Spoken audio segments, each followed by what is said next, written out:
Сольный концерт Амира Тебенихина состоялся в театре Астана-Опера. Уже долгие годы музыкант живет в Германии, хотя часто выступает на родине. В этом году Амира Тебенихина пригласили дополнить состав жюри международного конкурса пианистов Астана Piano Passion. Конкурс – это всегда волнительно, всегда есть разные мнения.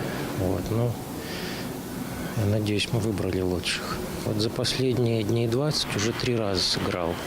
Так что я приезжал в этом году уже раза 3 или 4 в Казахстан. Так что довольно часто. Знаете, очень тяжело играть концерт после такого прослушивания долгого.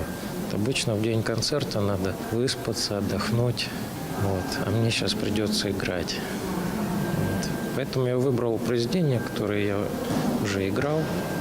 И они мне, которые уже в крови, можно сказать.